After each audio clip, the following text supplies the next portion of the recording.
It goes without saying that if women ran the world as we knew it, it would look very different for all of us. I'm not sure if it would be a good or terrible shift, however it appears there is an isekai anime that depicts this kind of world. In it, a young Japanese man, who is just a normal guy, his little sister literally blackmailed and forced him into playing a dating simulator game. But other than that, he was an average person, with nothing strange about him. I know we're used to this kind of insanity, but it's not really like that, because this game's narrative takes place in a matriarchal society. This, in essence, denotes a society in which women rule. He starts playing this game, although he doesn't particularly enjoy it. He actually despises playing, but he is forced to because of his younger sister. So he plays, and then he plays some more, till 2 days later when he finally finishes the game permanently. He is at last free. Sadly, it has been a while since he last rested. He decided to go to the convenience shop and buy himself some food because he was fatigued, sleep-deprived, and ravenous. Unfortunately, that's when the isekai magic entered the chat. He loses control as he leaves his apartment building and trips and essentially dies. And for better or for worse, our protagonist has been reincarnated as Leon Bartford. With the name sound like that, he should be a nobleman. In a world run by women, it's common for noble ladies to have paramours, and that's who Leon's father is. Of course, he opens his eyes in a new world where there is technology but people still live in rural communities and the islands float in the sky and there is magic obviously. But Leon is surprised that while Zawa's actual children are dressed nicely, but he and his siblings are in a shelter. Later, when he is with his older brother in the shelter, he questions him about the elitism of Zawa living in the mansion. While they are there, his brothers respond that she doesn't care because they aren't her biological children. Leon didn't quite understand what was going on up until this point, perhaps because he hadn't immediately retrieved all of his memories from his previous life, or perhaps because of the real-life graphics, but it took Leon until just now to realize that he's actually in the world of that dating simulation game that his sister had asked him to play. Sadly, he doesn't have a single regret. His brother also advises him to work hard so that he can marry someone of status while he's in the academy. Leon is hesitant about this, especially after his stepmother begs him to marry her friend's daughter. Normally, I wouldn't mind if the main character agreed to such a thing. Then, she's a noble in a society where women are in positions of power after all. His life will be easier if he simply marries her. Unfortunately, the daughter of these friends she was referring to is 50 years old, in addition to being somewhat unattractive and fat off course. The gender roles were switched around. Leon ought to have challenged his stepmother's lunacy right away, but she's already made it apparent that he'll be sent to the front lines and perish if he disobeys. And that certainly wouldn't be enjoyable. And it is at this point that Leon seeks out an advanced tech ship by utilizing his gaming experience. It was originally intended to be found by the female lead in the game. Of course, Leon discovers the ship, and he already knew where it was supposed to be. Although the ship had an artificial intelligence that at first tries to kill our youngster because it can't correctly identify him. When the robot declares that the current humans, who can use magic, won the war over the earlier humans, who couldn't use magic, things turn out differently. This ship's AI was created by earlier humans, and it attacked Leon because it believed he belonged to the more recent generation of magic-using humans. Fortunately, Leon still had his original human soul, which effectively grants him the right to claim ownership of the spacecraft. The name of the ship is Luxeon, and from this point forward, Luxeon will serve as our boy's flying computer buddy. At home, his stepmother is happy to think that Leon should have passed away by now. She has no idea that Leon is returning with a ridiculous quantity of loot that he was able to evade utilizing his gaming skills. Yes, our boy has already achieved financial independence in the first episode. Now he is free to live his life without caring what his stepmother thinks. He leaves to go to the academy. This is the time in his life that he is going to begin the game's true storyline.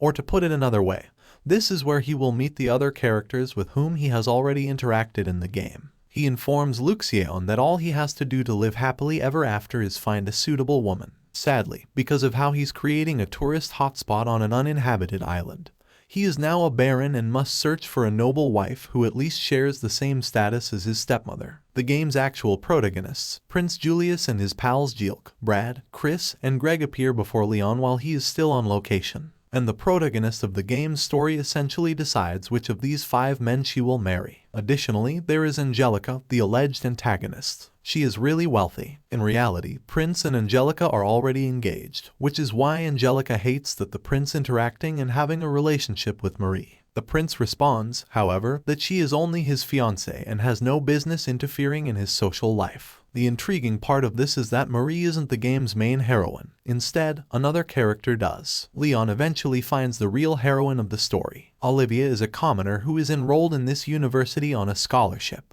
In reality, she was being followed due to the harassment. She accepts Leon's invitation to tea, and the two of them have a lovely time. Following this, Leon's sister advises him to make friends with the prince as soon as possible, because one day he will succeed to the throne. The aristocratic students basically try to utilize Leon and Olivia as shields for themselves during the dungeon exploring event, so that they don't take too much harm while killing the monsters. Prince Julius and his friends ultimately claim all the credit. With so many attractive men in her life, Marie seemed to be enjoying the time of her life. Leon had hurt himself, but Olivia uses her magic to heal him, while also revealing that it was because of her healing skills that she was given a scholarship to attend the academy. Our protagonist is most intrigued by Marie, who is responsible for ruining the entire game's plot, now that Olivia has been supplanted by her as the main character. Additionally, when Brad, one of the prince's 4 pals, is seen kissing Marie, she may be aware that this is a ruse as well, it seems. Leon doesn't fail to notice this. He immediately instructs his personal AI to begin gathering information about this woman because,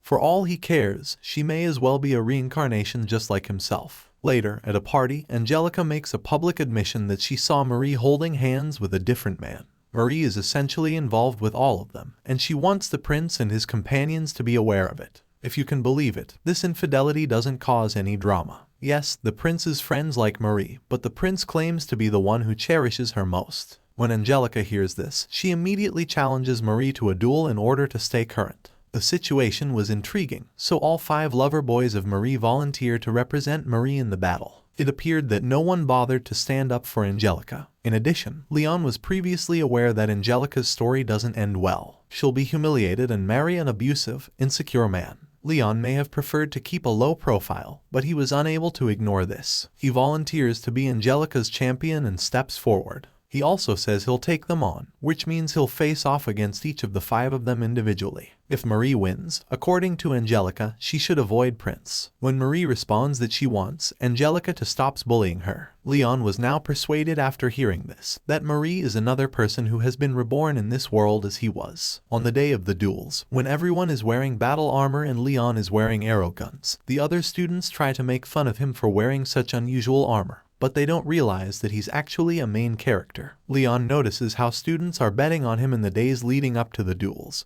so he makes the deliberate decision to bet a small amount of fortune on himself. Olivia also appeared perplexed at this point, and Angelica goes on to explain that while arrogance was created by ancient humans, it is large and slow. The current ones has all been modified for speed and agility. Contrary to popular belief, Leon effortlessly knocks Greg out despite unintentionally arming himself with a shovel rather than a sword. Greg wields a spear and takes great pride in his armor, but Leon could care less and shatters it before humiliating the man. There's Chris, whose weakness appears to be guns, so Leon shoots and destroys his sword. Upon seeing all of this, Jenna, Leon's sister, is visibly upset and doesn't want him ruining things with all of these wealthy studs. Therefore, she is somehow persuaded by Jilk to plant explosives on her brother's armor. Leon's AI informs him of this, but he doesn't care because he knows his armor can easily withstand much more. Marie doesn't like how things are going, which is understandable considering that if Leon wins this fight, Angelica would prevail. However, Leon asks the prince about Olivia just in case, and when the prince responds that yes, he has heard of her, the two of them haven't actually met. It proves how drastically the game's story has changed from the original plot. At the start of the game, the prince and Olivia meet, and their duel begins. Although the prince was past rescue, he responds that Marie loves him for who he is. When Leon uses abusive language to point out how unusual it is for him to share the girl he loves with his friends, Leon then tries to scare Julius by saying that if he keeps hurting Angelica, he could easily lose his title as prince. However, Julius is unflinching about his relationship with Marie, and even says that he would rather die than lose her. Meanwhile, Angelica is unable to hold back her tears because the prince is her fiancé. However, because Leon has had enough, he ends the battle by defeating the prince. Olivia informs him that almost everyone is upset with him for what he did to the prince, but he claims to have seen it coming and knew he would be banished when he decided to confront the prince. On the other hand, Julius calls off their engagement because he wasn't kidding when he said he'd rather die than lose Marie. This could cause major problems for Leon's family, so he approaches Angelica's father and requests protection from the prince's family in exchange for giving up his title as a baron. The man agrees, but requests that Leon take Angelica to the countryside as well because she needs to rest and recover after everything that has happened. Marie, who is merely utilizing the wealthy nobles as an investment for her future, joins, and the three of them grow even closer in friendship. She doesn't like how things are right now. The boys are robbing dungeons to make money because they have lost their titles as nobles. But despite Marie Mayfield's personal displeasure, the boys are overjoyed because they haven't felt this alive in years. The queen and king are impressed with their son's positive change in behavior to the point where they choose to reward Leon by elevating him to the rank of 6th noble as a token of their gratitude. Leon dislikes this change of events because it means he has returned to the academy to begin hunting for a wife now that he is a noble once more, but perhaps it isn't so awful because his lovely companions Angelica and Olivia are with him next. For their part, Angelica and Olivia run a maid cafe. Meanwhile, Jenna, the younger sister, is having her own problems after she stole the son of a wealthy man. Now, she wants her brother to make sure that the man's girlfriends don't pursue him, but Leon doesn't seem to mind because he's preoccupied with his apparent annoyance with Marie and her lovers because they've opened up a cafe as well. Still, Leon's cafe attracts plenty of wealthy. Moving on to the festival, there was a flying bike race, and these students were all betting. Leon asks his friend Luxion to do some prediction programming so that they can use this as an opportunity to make some good money. Now, Jilk, one of the 5 lovers, had a fiancé too, but he dumped her for Marie, so she took out her anger by injuring him before the race. The bullies are still harassing Olivia. They are now referring to our sweet girl as Angelica's pet. Leon ultimately decides to participate in the race. Instead of Jilk, his main rival is Dan, a 3rd-year student, and they end up getting along because of their shared hatred for good-looking boys. When the race starts, the competitors attempt to attack Leon. He still manages to win, but his flying bike explodes due to his modification, sending him plummeting to the ground. Dan rushes to save him because they both despise the same person. But while this was happening, Olivia had been emotionally hurt by Stephanie's remarks. Carla approaches Olivia once again. It is discovered that Stephanie used all of this to break up Angelica and Olivia's relationship. Carla was acting in accordance with Stephanie's instructions, but they are unaware of Leon's in-game knowledge. He is aware that sky pirates were a threat to Carla's land, which is why she asked for assistance. But Stephanie actually hired the sky pirates. This is all part of a clever plot to send Olivia into a battle where she is expected to lose. Yes, they have already sent her there, but in the game's actual plot, Olivia defeats the pirates, and it is Brad and Greg from Marie's 5 lovers were called in by Carla to aid with the task. But Brad and Greg soon learn about this and threaten Stephanie that if she does anything to Olivia, she'll pay. Since Brad was Stephanie's ex-fiancé, she is seeking retribution. However, the pirates are insignificant in comparison to Leon's arrow guns. Greg had lost the duel to him, but he understands that war is fundamentally different from dueling, and Zoe starts to admire Leon. Carla was about to blame Olivia and make her feel worse, but Leon intervenes and foils her scheme by explaining to her father how Stephanie planned the entire thing with the express purpose of ruining Olivia. Unfortunately, Stephanie may have been successful because Olivia was now finding it difficult to open up to her friends. She was also wondering whether Angelica truly views her as a pet, or if Leon is only after her body. In the morning, Leon tries to talk to her again, but she cuts him off by telling him that she's a person and not his pet. This was a realization for Leon as well. He finally understood his error. He did not let Olivia take care of the pirates on her own. By doing so, he denied his friend's chance for growth. Now, he can only watch as she is devastated because he knows what he did was wrong and shouldn't have meddled. The pirates attacked the ship. When Olivia was caught by the pirates' captain, Greg and Brad were trying to help her but couldn't. Seeing this situation, Leon feels relieved because this is more similar to how the actual story goes. Brad and Greg help Olivia. This is progress though. Leon still steps in and defeats the captain and steals the holy necklace away from him. This is because Marie is searching dungeons to try to find a specific relic before anyone else. Later, Luxion assists in locating evidence linking the pirates to Stephanie, who is subsequently detained by the royal family. Leon chooses to credit Brad and Greg for completing the mission, and requests that their families return their noble titles to them, because they have now earned them. It appears that Leon has fallen even further into the rabbit hole when the queen elevates him to a lower 5th-ranked nobility. Unexpectedly, Princess Gertrude from the Principality of Thaunas appears in the game and declares war right away, which wasn't supposed to happen until the very end. When Angelica is taken hostage, the majority of the students are cowering and shivering in fear. They're supposed to hold off Princess Gertrude, but they're too afraid. This is when Leon takes charge. He calls them out on being false nobles and orders them to fight until the end. As for dear Drain, she was mutilated. Rose Blaze felt insulted by Leon's words and boldly began talking about her family's accomplishments, but Leon cut her off by saying that they are nothing, and the accomplishments belong to her ancestors, not her. Leon continued to talk, even though the students felt humiliated, enraged, and even wounded by Leon's words.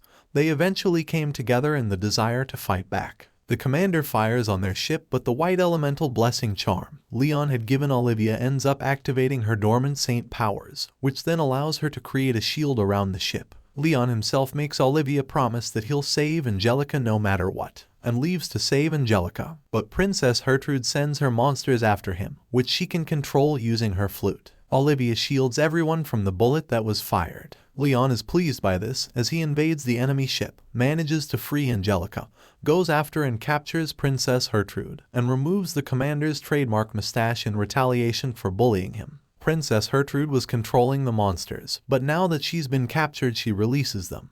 Because of this, they'll naturally try to attack her, which will be a win for her since she is now at the enemy's base. However, now that Angelica has been set free, she uses her fire magic to protect the ship.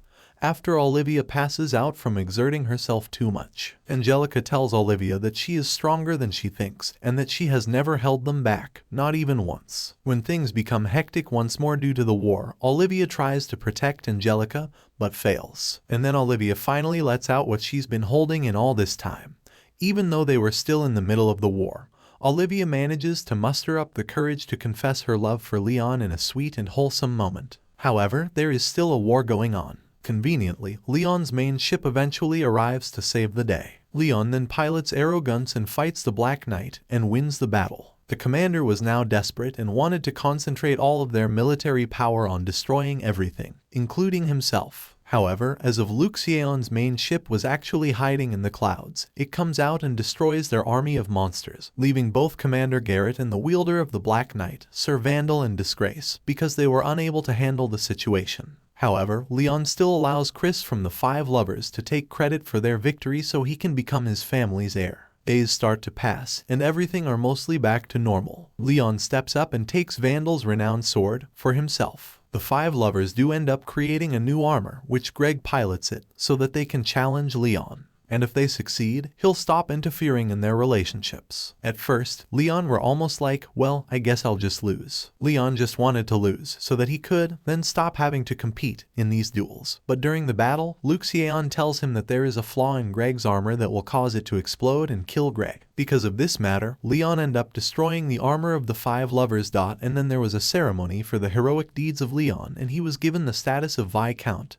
And what about the love confession? The war was still going on, and so Leon has yet to respond to our sweet girl. She isn't in a hurry, at least that's what she says. She's ready to wait for his response, for however long it takes. This is why, for better or for worse, this story continues in the light novel. Marie, on the other hand, had acquired the Saint's bracelet. Now she has to find the other two items so that she can replace Olivia as the heroine for good. And Luxion assumed that Leon and Marie are using their gaming knowledge the same way, and she may be Leon's sister from his previous life. And this is the end of the video. And as usual, if the video is any liking to you, please subscribe to our channel and click the bell icon for more videos like this.